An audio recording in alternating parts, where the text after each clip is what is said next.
So I am going to introduce our speaker today. It is Ms. Natalie Poli. She has an unbelievable journey. Her story started at the age of 29 when she had a very, very significant cardiac event. I'm not going to give away much more because I want her to tell the story. And as you can see by the looks of her now, with that crown on her head, she has come through with flying colors and then some. So now I'm going to introduce to you Ms. Natalie Poli. Natalie, all yours. Take it away. Good afternoon, everyone. First, Amy, thank you. Honored to be here with you all, not only because it's an opportunity for me to share my story, but it's also an opportunity for me to grow a community of patients that we've all learned that we are to one another. We're a support system. We're CHD survivors. Everything we do, we've done because we've come to grow one another and the groups that we are able to collaborate with. So as Amy said, I was 29 years old when my, as I call it, stroke of insight occurred. But I first want to start by just letting you know, at any point during this conversation, please feel free to ask questions, to stop me, because I want this to be more than just me speaking to you. I would love to hear your questions or your comments about if something resonates with you, if there's something that I said that you have a question about, or even if you just want to contribute to the conversation. So very open and candid and transparent with you all for sure. First, I was a healthy young child, probably like many of you. I was not an individual that knew at birth that I was born with CHD. My parents took very good care of me. I went to the pediatrician regularly. There was nothing from what my parents can tell me now that was a sign or a symptom that possibly there was something wrong. And I don't know about you all, but as I learned more and more about congenital heart disease, it kind of is amazing to me that they never saw any signs or symptoms, because I hear so many that are occurring in infants that should be pure indicators there's something more there. After the routine visits, I would say I became a typical young girl. I got involved with school activities. I was involved at dance at a very young age. I played volleyball in junior high. And then as I grew into high school, I decided to be a little bit more centered in the area of dance. So dance throughout high school, had no signs at all that there could be something wrong with my heart. Got into college, and that began to change a little bit. I am a proud alumni of the University of Iowa. I was not only a student there, but I was also very involved in my sorority, and I was also a member of the University of Iowa dance team. We were very lucky at that time, that was about 94 to 98, because we were really emerging as a group of young women and getting prepared to take University of Iowa back to the national stage, which is in Orlando. You probably have seen several times on ESPN, all of the dance and cheer championships. So we were really working hard, not only as students, but also as dance team members, to get our team back to nationals. So we had a circuit training program that we did twice a week. Well, it incorporated and involved about a 3-mile run around the iconic Kinnick Stadium. So I would get about halfway through the run, and I'd look to my left and I'd look to my right, and I would say, why aren't my girlfriends gasping for air like I am? That was my first indicator that there's something kind of off here. I felt like there was an elephant on my chest. It was very, very like a heavy feeling. I would run through it, but it was so heavy, I would just start to cry. And I'd get about halfway through it, we'd turn back around and go back. And then I would think nothing of it, because I was fine. Once my heart rate came down and we were able to walk a little bit, I definitely had to stop and walk at times. So that time kind of passed. I'm active. I just thought maybe I was out of shape. I let that go. Then I graduated from the University of Iowa, and a very piece of exciting news happened for me. I became a dancer for the Chicago Bulls. So I was a Chicago Level Bull, which incorporates a full-time job and then training and rehearsing in the evening. So it's pretty much nonstop. I'm 21 at the time. And at a game, I came off the court and I again was gasping for air. Now, this hadn't happened in a while. And I turned to my girlfriend and I said, I need your asthma inhaler, because she had asthma. She would keep it right under the base of the basketball hoop at the United Center. And she's like, you don't even have asthma, Natalie. What do you need this for? And I said, I cannot breathe. Give me the inhaler, Kim. So Kim and I are still good friends to this day, but that triggered me to go see my physician. And I told them exactly what happened. I said, I'm dancing, I'm out of breath, my chest hurts, I feel as if I can't breathe. What is happening? Do I have asthma? So of course they tell me we're going to do the test for asthma. At the time, I just blew into a tube and they're like, well, you're borderline. So it's probably more athlete induced, as they called it.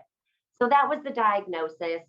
I had an albuterol inhaler that I was given, but as we know, that was not going to take care of what was truly happening inside of me. I went on to live another 8 years before I had my major cardiac event. I had delivered 2 children, and no one had ever noticed that my pulse ox level was in the mid 70s. So I think to myself, what was happening when I was giving birth to 2 boys?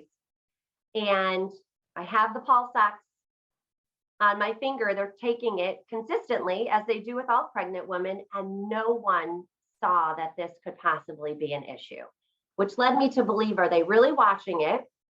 And if they are, do they just think the machine is not working properly? Because that would have been a definite sign that there was something going on with me. My second son is 9 weeks old. I drive my older son, Cole, who was 2.5 at the time, and myself and Dylan in the little infant carrier to the vet with our dog one evening. I drive us back, and thank goodness what was about to happen didn't happen while I was driving, because I really don't know if I would be here speaking with you today. And I don't know if my older 2 boys would be here either. I give Cole a bath. Dylan fell asleep in the car. So I kept the infant carrier nicely in the dining room, because my mother-in-law at the time said, Natalie, don't you ever wake a sleeping baby. And so I'm like, okay, I'm just gonna put him here. He's good. My husband was coming home soon. So I give Cole a bath. And he was at that age where he loved to slide kind of from the back and top of the bathtub down. There was no water left in it. He just had the little trickles left. And so I let him slide a couple times. And then I said, okay, Mommy's going to your bedroom. He was in pull-ups. We were potty training. I'm going to go get your pull-ups. I go to his room. I see my hand reach for his pull-ups. And the next thing I know, the whole stack just falls to the side. And at that point, I'm feeling something major happening. I fall to the floor and I crawl into the hallway. We had an open floor plan in our house at the time. And I call for my husband. He comes running up the stairs, and I look right at him and I said, I think I'm having a stroke. How I knew this was the event that was about to take place, I have no idea. And so he gets Cole out of the bathtub, and I said, maybe I'm just getting ready to pass out. We were both so young. When I look back now, I'm 45 now. I look back and I think I knew nothing at the age of 29. And so here we are with 2 young children. And I just went into mom mode. I said, take Cole, do his bedtime routine. I'm just going to go lay down for a couple minutes. Well, my mother to this day still says, Natalie, I don't understand why you were by yourself. And I said, I sent my husband at the time. I've since remarried, but I sent Brian into the room with Cole because I didn't want him to see me like this. I didn't know what was really happening at the time. So this is in 2006. we do not have smartphones. So if I wanted to call my physician, I actually had to go get the card out of my wallet and call the physician. So I'm laying in the bed and I'm thinking, something is not right. I'm going to call the physician. So at that time, I see myself reaching for the door handle in my room, but I'm not grabbing it. I'm kind of just reaching for it. And I thought, okay, let me get the phone first. Well, I pick up the phone and again, I'm reaching for it, but I'm not really grabbing it. So the way I describe it is I felt like I was having this out of body experience. That's the only way I can describe it to people. So I make my way downstairs, but in retrospect, I remember stumbling and falling a little bit. And that was a pure indicator by the bruising that I started to have as the following days went on. I get the card out of my wallet. I remember crawling back up the stairs. My husband is still in the room with Cole, but that's what I asked him to do. So he's still in there. And I dial the number, I hear on the other end of the phone, XYZ Physicians Answering Service. And in my mind, I'm saying, please have the doctor on call page. They're saying, hello, hello. And I'm thinking, how are they not hearing me? I'm asking, page the doctor, what is happening? So I hang up, and for some odd reason, I decide to call my in-laws at the time. And I dial their number. And again, they're saying hello. And I'm saying, Nancy, Gary, it's Natalie. No one's saying anything. Well, I come to learn later on, they thought that Cole, my 2.5-year-old, was hitting speed dial because they didn't hear me on the other end. So they didn't think anything of it. They didn't call back. They were actually getting ready to go out of town the next day. So they're still going on with their plan. Finally, I said, I'm dialing 911. So I dial 911 and I hear 911 dispatch and I say, please send help. And again, I hear, hello, hello. And I'm so frustrated at this point because in my mind, I'm asking for help in every which way. And no one is answering anything. So a few minutes go by and the doorbell rings. At this point, my husband and my older son come out of the room. We walk downstairs together, but I'm not really able to walk well. The right side is very limp. Dylan was still sleeping in the infant carrier. He doesn't even know what's happening, which was fantastic because he was so little, only 9 weeks old. And a police officer came to the door and he sat me down on my last stair of our staircase. And he looked at me, very young police officer at the time, and says, Natalie, can you please write down what you're trying to say? So already I'm thinking, well, why can't he hear me? And so I pick up the pen and sure enough, the minute I try to grab it, it falls to the floor. And so I hear him radio, I saw him do this and he said, dispatch, we need an ambulance, you send whatever they say. And he said, because we have a 29-year-old possible stroke victim. Well, now I'm married to a wonderful police officer. So I see now what they go through when they are visiting homes with people like myself and possibly even you having a major stroke or cardiac issue. So they walk me out into the ambulance. I can walk a little bit, but that side is still not functioning properly, but I'm not able to talk. So they put me in the ambulance, and for Norm, that knows me quite well here, I have a lot of spunk and a lot of sass. And so they put me in the ambulance, and I am just in a family of women that get motion sickness quite easily. So they take me out into this bumpy road because we were in a new home subdivision, and I'm facing the wrong way in a vehicle, if you know what I mean, when you get motion sickness. And somehow I communicated to them, turn me around. And they're like, don't worry. And I said, please turn me around. Well, it's not coming out any which way. It's all garbled up. No one can understand a word I'm saying. and I hear the EMT say, Natalie, you're going to feel a little pinch in your arm. And the other EMT looks at him and says, no, she's not. She can't feel that side. And I'm thinking, oh boy, please just be with me, Lord, because I don't know what's happening right now. I can't speak. I don't have a lot of feeling on the right side of my body. And I have 2 young babies at home. So they get me to the hospital. And of course, everyone is swarming in every direction because here I am. I'm young. I look healthy. I just gave birth 9 weeks ago, and they begin their whole run of tests. So they didn't see anything initially, and they scheduled the MRI. So a few hours later, they're wheeling me to the room for the MRI, and I see my OBGYN, and he says, wait a second. You just delivered a baby 9 weeks ago. And I was slowly regaining my speech. I mean, this is within 12 hours, I'm regaining my speech back, which is very unheard of. And I said, I just had a stroke. And his eyes were just wide as wide could be, like, what happened to this young woman? And so after the MRI, there was not 1 ounce or evidence of brain damage. It was amazing that I came out of that episode, of which they labeled as a TIA, because there was no evidence of anything in my brain, which I say that is purely because I had a police officer who knew what was happening quickly. I had EMTs that knew what to do quickly, and I got early intervention. I got that help that I needed right away. But boy, did it really seem like a very long time that I was going through this in my home.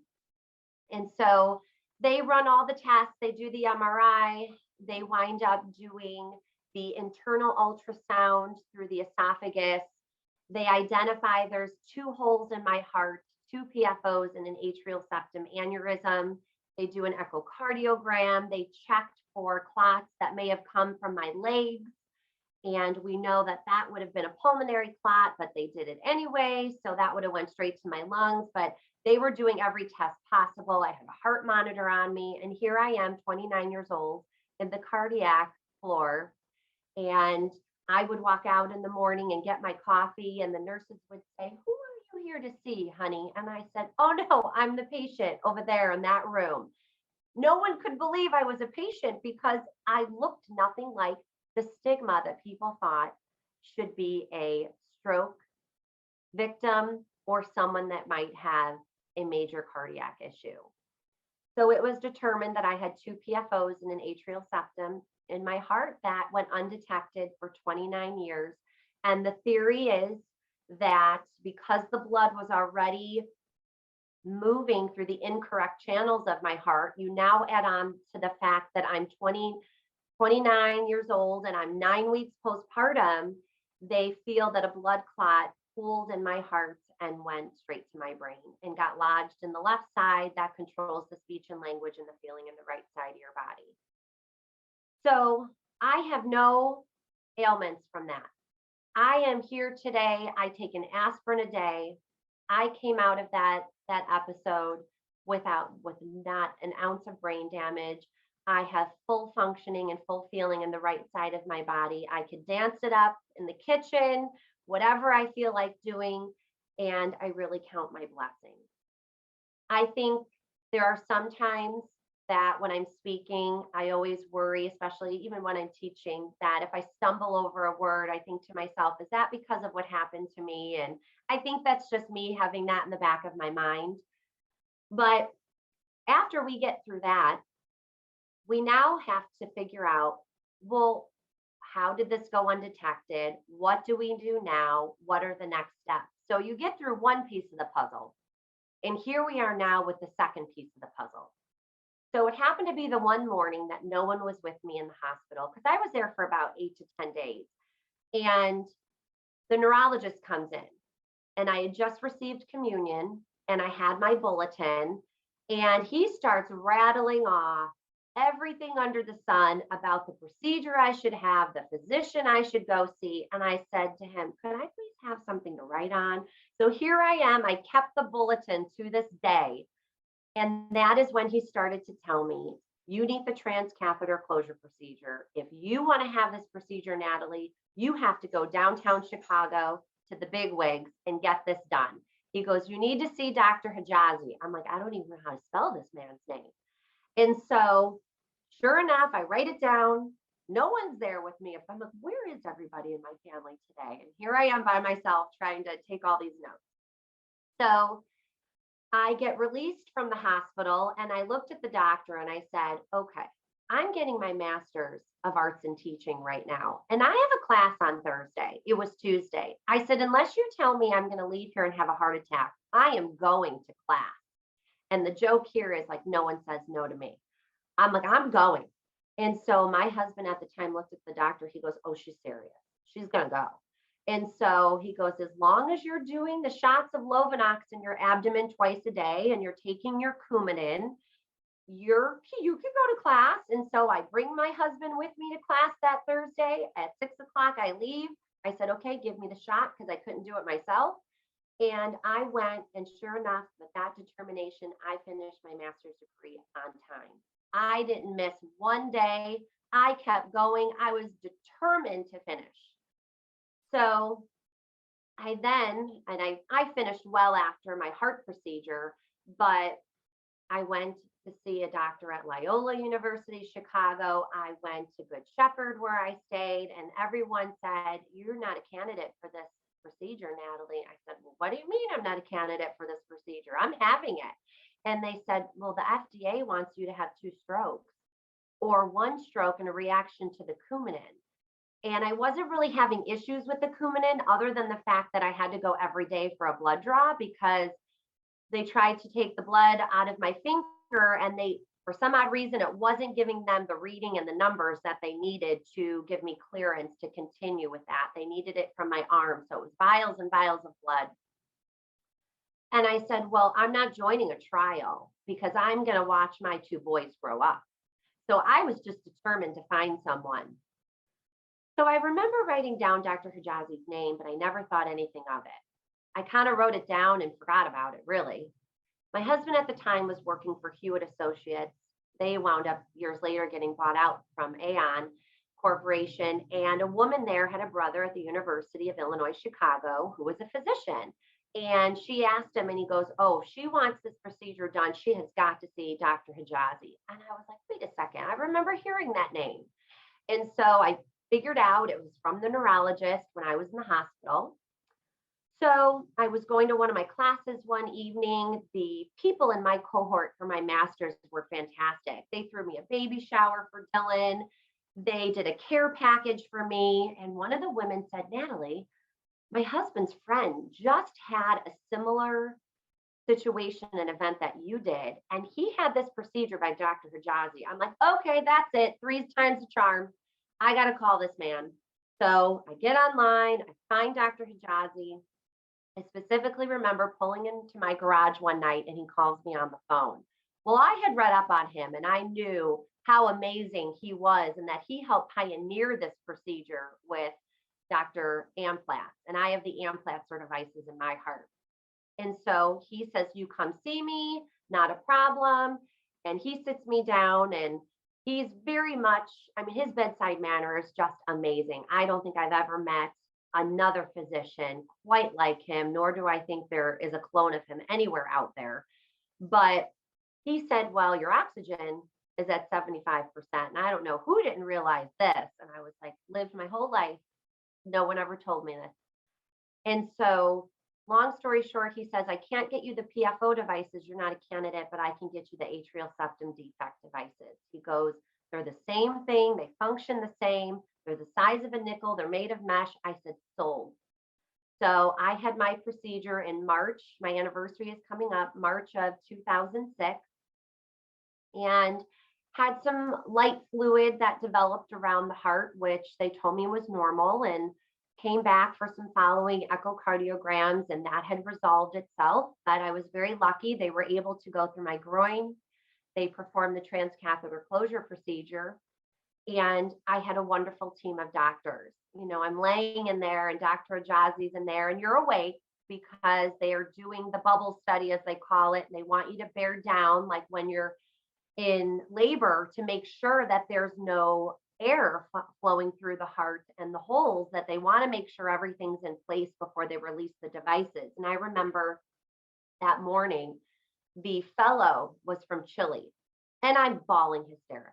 And he looks at me, keep in mind, I'm 29.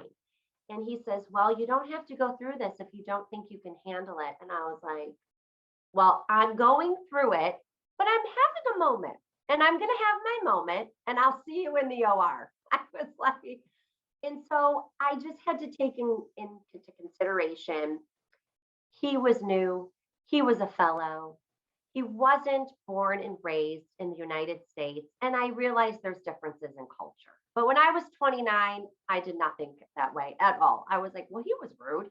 So my parents are like, just calm down, it's okay.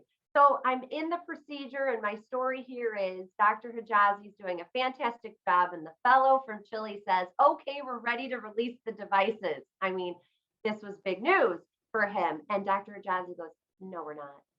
She has 2 holes, not 1. Both of the devices need to be in place before we can release these.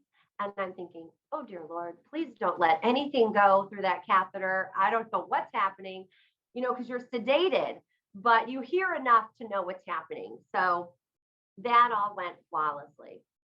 I had a slight hematoma that developed in my groin a couple of days later, which for me, I would have probably rather have bled out when I was there, because I thought the hematoma for weeks was a little worse. But I think it depends on who you are and which way you'd rather it go. But for all intents and purposes, I can say that that procedure went off just flawlessly. And I have had amazing echocardiograms. The devices are still where they need to be.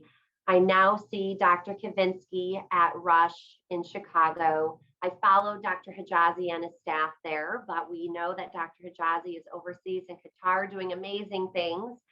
And so from that, I went on and lived for another 15 years until someone said to me, you know, Natalie, you need to do this pageant. And I looked at them and I said, it's been 20 years since I've done a pageant. I am 44 with 3 children, 2 stepchildren. Where am I going in a pageant?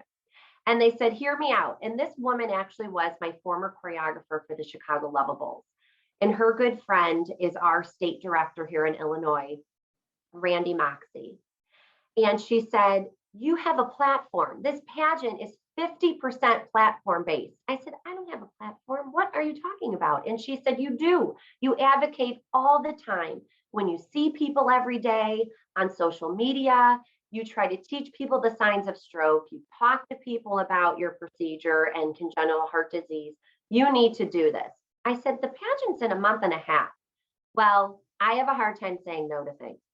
So I do it, and I win first runner-up. And this was fantastic. I gave my platform a name. It's called Stroke of Insight. I met Norm through this because I reached out to Dr. Hijazi and I said, I need some things to tie to this platform, and I was just beginning. So here we are over a year later. And because of the fact that the former Mrs. Illinois wound up actually resigning after she had made it to nationals, I had the wonderful opportunity as first runner-up to step in and be Mrs. Illinois for a portion of the time. So they so graciously wanted to see me take my platform to the national level, and they crowned me Mrs. Midwest International in November, which I'm very grateful for, because now in July, I get to take my story and my advocacy to Kingsport, Tennessee. The Italian is going to go south, and I am going to get to compete for the amazing job of Mrs. International 2022. So I have begun and continue to develop my platform. I started a podcast. Oh, we have someone in the chat here. Oh, thank you. Thank you. I definitely try. Those are wonderful words, champion and warrior. We definitely all are. I love that. So I started a podcast. It's called Stroke of Insight. You can listen to it on Google and Apple Podcasts, as well as Spotify. And I also have a website, nataliepoli.com. I try to put a lot of things up there. I've since become a Mended Hearts leader, a group leader here in Chicago. We have 3 people, me included, but I'm excited. We have to start somewhere.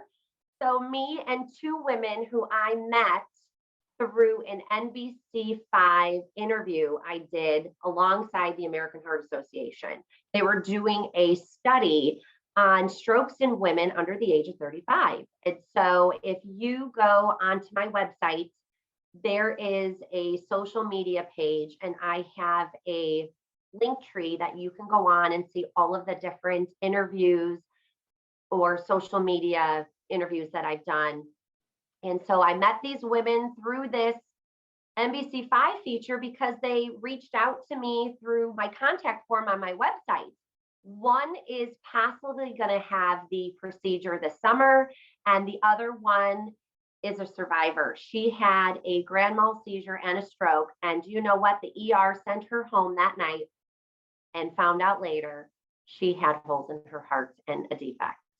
So we still have to advocate, because even though we're triaged in the ER, not everyone gets an overnight stay. And unfortunately, that's what we need to really find out why these strokes are happening. And specifically, they are happening quite frequently in women at younger ages. So I've tried to do a lot, but being a Mended Hearts Action Network champion has been fantastic, getting ready for our virtual Hill Day in May, and then also being a leader now for our satellite group here in Chicago. We are trying to get into Rush Children's with the bravery bags, still trying to persevere and knock on some doors there to make that happen. But I am just going as much as I can with this advocacy work, because what I realized is I didn't have someone like me. I didn't have the Mended Hearts organization available to me at the time when I was in the hospital. And that would have been just so wonderful, because it's hard to go through something like that and not have a support system with you. So I'm just so grateful that I'm able to be here today, not only to share my story, but through my podcast to highlight other people's stories and put a sash and a crown on it, and it becomes official. We're going to nationals for all the CHD survivors, all the stroke survivors. I will make sure that we share the link to watch it from the comfort of your own home, but we are going to do our best. My husband, Tony, will be alongside me for the evening gown portion. I will work hard behind the scenes, with half of that score going towards my interview and sharing my platform, Stroke of Insight and Advocacy. And we are going to see if we can bring home a national title for all of our CHD and stroke survivors. Wow. All I can say is wow, Natalie. As a healthcare professional, I am still holding my breath. I actually do have a clinical type question for you. Sure. So you were very good in describing your symptoms that day that you had your stroke. How long did it take you to get all, and did you get all of your function back? And how long did it take? Sure. So from what they tell me, because again, I felt like it was such an out-of-body experience that I really had no concept of time. I remember seeing my OBGYN like that next morning when they were wheeling me for the MRI, and my mom was with me at the time. But within, I would say, 12 hours, I was speaking normal again. I was feeling fine on the right side of my body. They clearly let me get up and get my morning cup of coffee, because they thought I was visiting someone when I would go out to the coffee machine, but I would like open up my sweatshirt and say, no, here's the heart monitor, it's for me. So it was probably within 12 hours. And I had an eye twitch for a while that was very annoying, but I can't even say that that was anything. That could have just been for me being tired. But full functioning. I could tell that I definitely fell because I had a lot of bruising that started on the right side of my body. So I'm sure I was falling to that side. And so within probably about 12 hours, and I truly feel, Amy, that God, whether you believe in God or the universe or a higher power, someone has left me on this earth to do something major. And I really hope that I'm doing it by using pageantry, the sport of pageantry, as a megaphone to create advocacy and awareness for early detection and intervention of CHD. I'd really love to see echocardiograms as part of the newborn screening or one of the very first appointments, because what I've learned through my podcast, if you're able to listen to it, there's a story about a young boy named Warren. And the one thing that was keeping him alive was the hole in his heart, the PFO. But once that PFO started to close, as it should, in me it didn't, and I had two and an atrial septum aneurysm. He started to go into cardiac arrest within 2 weeks of birth because the hole was what was helping him breathe. So he had an echocardiogram early on, it may have been caught that he had a heart defect. So it's hard because you need the resources, but at the same time, we have to weigh the resources and the costs and the training with saving lives. So it's great we have the pulse ox as part of the newborn screening, but we just need so much more. And I think one of the things too, I wanted to highlight, if anyone is on social media or has a family member that is, if you go to my Mrs. Midwest International page on Instagram, and I should really think about putting this on my website, I actually got to meet the police officer that began to save the life-saving event. He is still with the Wakanda Police Department, because I lived in Wakanda, Illinois at the time when this happened. He is now a sergeant in the detectives division. I got to reunite with him about a week after my 16th anniversary of my stroke. And I took my husband, Tony, and I've been married for 3 years, and he's been a police officer for 26 years. I brought him with me and my wonderful director, Randy Moxie. And that was such an amazing experience to actually have the opportunity to see him and meet him. And he said he was a rookie. He was only on the job for a couple months. I said, well, I'm sorry that I kind of baptized you into your first stroke TIA event, but you did a great job because I'm here today. So that was really neat too. So I've tried to do some amazing things through my time as Mrs. Midwest International. Natalie, Wow. I have a question, if I can. Sure. Myself, now that you had this situation with holes in your heart, did you take any action to see if your children maybe inherited such a sign of some kind? So the research shows us, and the facts tell us, and physicians like Dr. Hijazi tell us that these types of defects of the heart, they're not hereditary, but they are within our own genetic makeup. And one of the things that is so amazing to me, Jeff, is that before a woman even knows she's pregnant, a heart defect in an embryo has already taken place.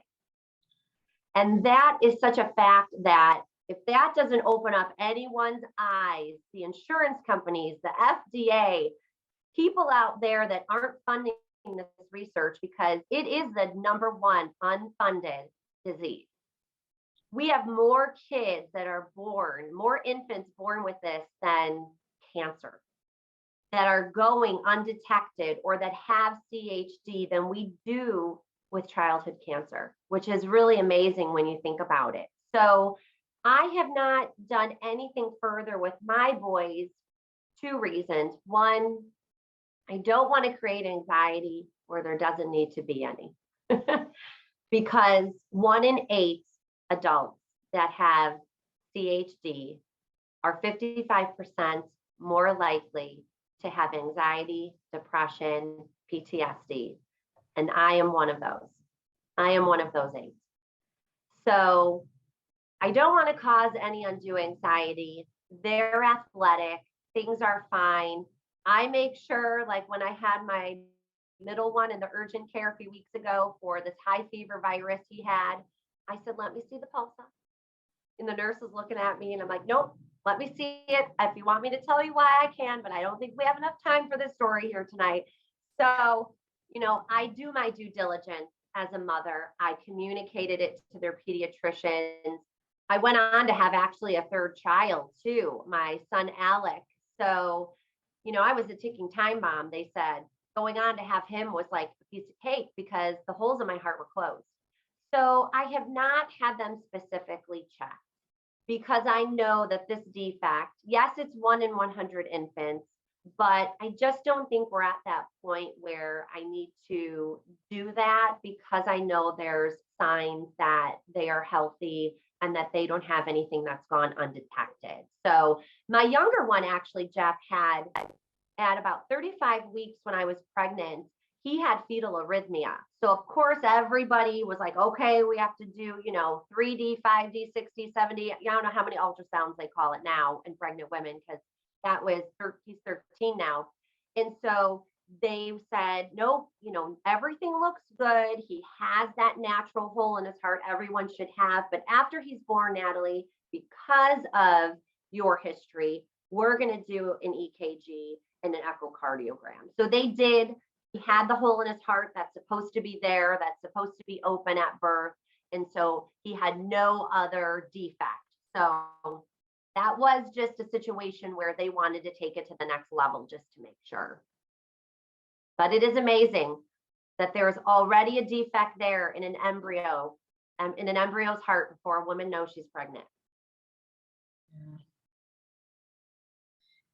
So Natalie, one thing that comes out in your story is your unbelievable ability to advocate for yourself, advocate for your kid in urgent care. What kind of tips can you give everybody here on being your best advocate? Absolutely. So my kids will be the first ones to laugh at me. And I hear you in there, Dylan. Dylan's in there, still the one healing from the sickness, blowing his nose, if you hear him, everybody. And so they laugh at me because I do go overboard. But I try to tell them, and I know I'm annoying when I do it constantly, that no one is going to advocate for you like you're going to advocate for yourself.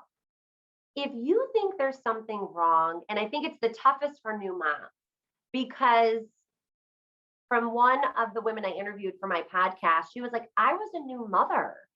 It was Miss New Jersey I interviewed, and she is a CHD survivor, but her mom is the one that said, there's something wrong here. She wasn't a new mom. And she said, her mom always said, had I been a new mom, I probably wouldn't have even noticed there was anything wrong with your breathing. So I feel like it's educating, our new moms, it's educating parents in general at any age, that if you feel there is something wrong with you or your child, and you have that internal gut feeling, do not take no for an answer. Because if there's one thing I learned, and I put Dr. Hijazi right up there next to God for me, that's me personally, the man is amazing. But physicians are not God. They don't have all the answers. That's why we call it practicing medicine. So we have to use our own intuition, what we know as either mothers or fathers or just people ourselves, because I am here to say that stroke is coming for you if it's coming. It doesn't matter your height, your weight, your gender, your race, your size. I was a young 29-year-old healthy woman, but because I had undetected CHD, I wound up having a blood clot that started in my heart and went to my brain. So had I known I had CHD, my stroke would not have been my revelation that I was born with CHD. So I always say, what's your stroke of insight? My stroke of insight is advocate so that you don't have to be a victim of a stroke advocate for yourself or for your child. Okay, Sam, you have a question, I hear. Yeah, hi, Natalie. Hi, This Sam. is an awesome story. Thank you so much Oh, and for. I've been just dying to meet you. I am so happy to finally meet you. So all the stuff you're doing is amazing, and I just had a question going back to whenever you had the event. Mhm. Do you think back and see, well, if you had told your husband to call 911 instead of going and taking care of your child, is that something you would redo? And is that something you tell people? Because call 911 ASAP. Don't try to deal with things. I understand I did something similar, I waited too long and stuff like that. But I tell people that, Mhm. slightest of weirdness, because it was uncommon for you. I mean, so the police came and, then it Right. all started, right? Sure. So, had you called 911 or had somebody else called because you couldn't function, you didn't know it, right? Mhm. You were speaking and it was not getting anywhere. So, Sam, I am a firm believer that what is meant for you will not miss you. And I'm also a firm believer that we make the choices that the universe and that God is setting the path for us to make at that time. Would I tell someone now, if you see these signs? Absolutely. If you are a husband or you're a wife or you're a family member, brother, sister, aunt or uncle, grandparent, and you are looking at someone and their words are all garbled up like a bad cell phone call or a bad Zoom connection, as we could say now in 2022, absolutely. But at the young age of 29, I look back now and I think, I knew nothing. I thought I knew everything, right? I was a mom of two. I was getting my master's degree. But in reality, when it came to health and severe things like stroke and congenital heart disease, I knew nothing. So that is why I am definitely doing what I'm doing. If you hear someone trying to talk and they have a difficult time speaking, or you see their face drooping, right? Go back to FAST, go back to what that acronym means, definitely call 911. You'd rather go to the ER and it'd be nothing than it be something. Now, where that becomes challenging is that sometimes, like my uncle, strokes happen in our sleep. And without having that early intervention, that makes it challenging for recovery. He has ongoing things with his brain functioning. He is on disability. He walks fine, but he hasn't been able to work ever since. And it's hard for me because I have major survivor's guilt. It's really challenging for me to hear about someone that's had a stroke or see someone. My son Dylan, who plays on the national volleyball team, one of the parents, she was walking with a cane. I didn't know her yet. And at the first game, I said, I bet you his mom had a stroke. And so I got the courage to ask her husband. I said, man, did your wife have a stroke? He goes, yeah, how'd you know? And I said, oh, and I tell him my story, right? Well, she actually had a piece of flesh from her carotid artery get lodged into her brain. So unfortunately, none of these miracle drugs that we get when we know we have a blood clot residing in our brain was going to do anything. So she is making as great of a recovery as she can. She is talking, she is walking, she's doing fantastic. So there's all different, I want to say, levels, dimensions, different areas of the scope and sequence for what we have in terms of stroke and how it goes, possibly from undetected CHD or just because there's something else happening and you're having a stroke for another reason. So I don't know if I would do necessarily things differently when I look back then, but if I'm telling people now, I definitely would say call 911. We didn't know any better at the time. And it just goes to show you what type of mom I was and am. I was more worried about my 2.5-year-old seeing me like that than Right. really helping myself. That's why the education is so important in what you're doing, because Thank you. timing is most of it, especially with the stroke. Of the essence. It's Yeah, the of the oxygen essence. level that gets cut off, and minutes, seconds matter, right? Absolutely. You're lucky and you're blessed, and we're glad you're here with us. So thank you so much. You. Any other questions from anyone else? I have another one. Yeah. Did you get you talked about those miracle blood thinners. Did you get any of that up front? I believe I did, Amy, in the ambulance. Okay. I don't, that was one of the things where I wasn't knowledgeable on that. Now I would say if you're someone that is with someone that this is happening to, just tell them, please give them anything that you can, because I think they're having a stroke. What is going to possibly help if there's a blood clot? So whatever those miracle meds are, because I actually don't know their names. I know they've changed, but that is definitely something that I know helped me by all means, because there's a very small window, I believe, Amy. It's like 2 to 4 minutes, they say. So it's really amazing how quickly, depending on where it is in its travel. And they told me either the whole clot just got shot off into another area of my body, or it broke up and went and dispersed. So obviously that was one of the two options, but to come out of that with no brain damage, I hope that's just one of the reasons why I'm here doing the things I'm doing, because it is really unheard of. It is. I mean, I've been on the other side clinically for over 30 years now, and I've seen all kinds of things. And you're up there with the most amazing. And again, I'm thrilled you're here too.